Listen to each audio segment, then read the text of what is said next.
Hey, today we're going to talk about the 6 biggest mistakes home sellers make when they go to sell their home, either with a realtor or for sale by owner. Let's get started.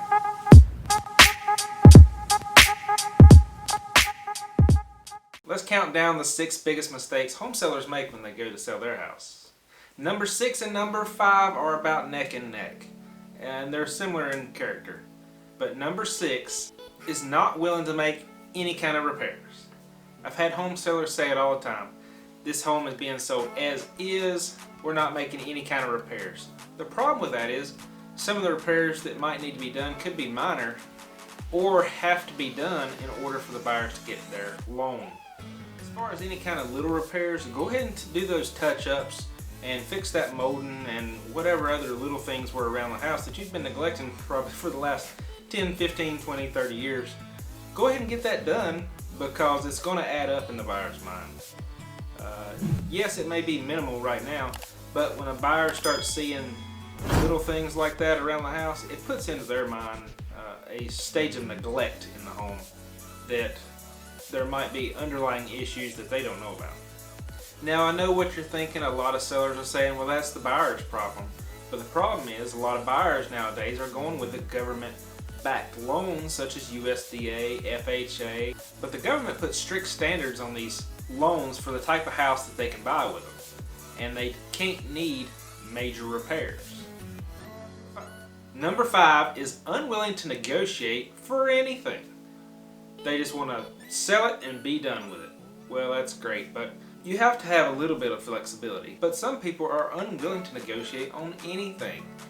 Obviously, I want my sellers to be happy, but you also don't want a buyer to have a grudge on you either. Hey, if you found any of these tips helpful so far, please give me a like and comment down below what you think would be a good tip for home sellers. Number 4 is odor.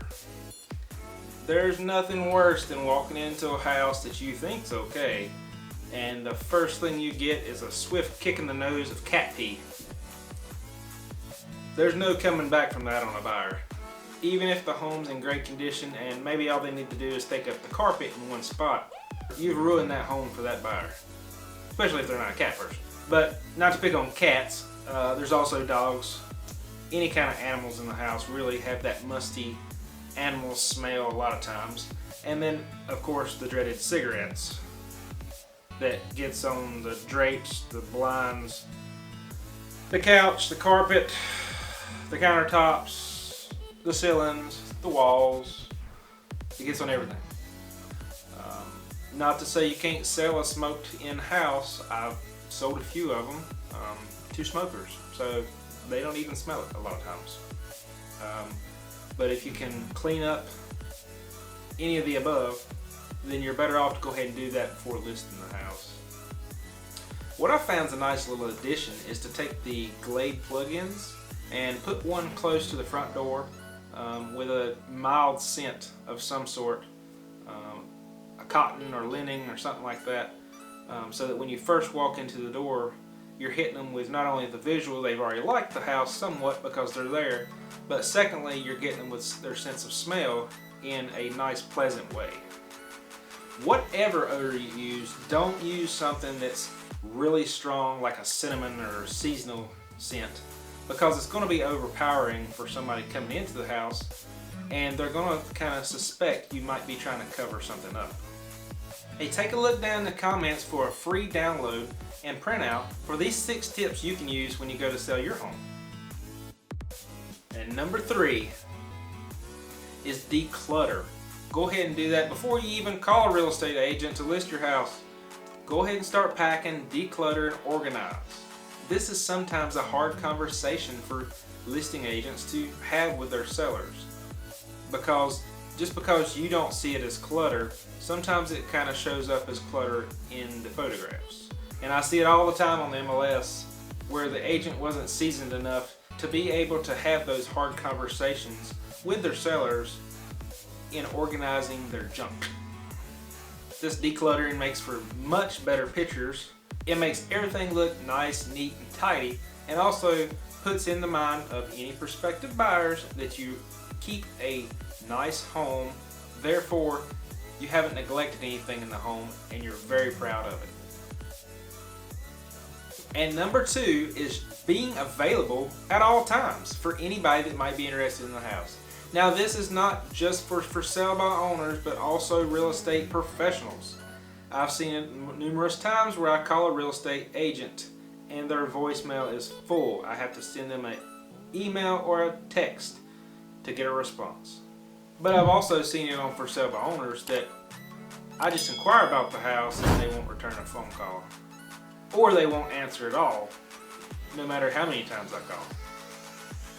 We always put in place an automated system. Even if we're not available, that inquiry gets answered or at least picked up, collected, so that we could come back later and give them a phone call, a text message, or an email to reach that person that might be interested in your home. Hey, if you're even thinking about moving to the Triad area, anywhere in North Carolina, I'd love to hear from you. Give me a call, text, email, or even a telegram. I look forward to speaking with you. And the number 1 mistake most home sellers make, I know you probably know what I'm going to say, and it's overpricing a property. People think they want to shoot for the moon when they price their property, either by themselves or a real estate agent, and they want to shoot for that needle in a haystack buyer that's willing to overpay for their house. The problem with that is, the longer the house sits on the market, the less interest the house has, and that also affects your bottom line. Take a look at this chart and you'll see exactly what I'm talking about. As that house first hits the market, it gets a lot of attention from buyers that have been looking, probably are already pre-approved and ready to go. I've seen people list their house so high that they want to leave room for negotiation, but it puts it so high out of reach for buyers that they don't even want to put in an offer. I've had people tell me before, well, just have somebody make an offer. Have somebody make an offer. But they have their price so high that the buyer doesn't even feel like it's even worth their time to put in an offer on a prospective property. I know you've all seen it, the cars that are listed for sale on the side of the road or in a car lot, and they've been there for 6 months. And the same thing happens with houses when they've been sitting for 5 or 6 months.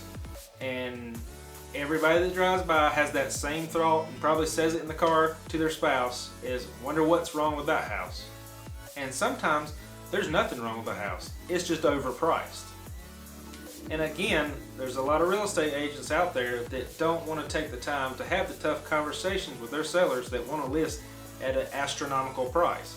They just want to list your house at whatever price you like so that they can collect buyers from it. Not really caring down the road whether they sell your house or not. I've had it numerous times. I've missed out on some listings for myself that I have told them the price of what everything similar to them is selling for, and they went with whoever was highest, and their house is still for sale. Hey, like always, thanks for watching. Please like and subscribe down below, and check in next week for a new video. Thank y'all and have a great day. 1, 2, 3, let's switch this up.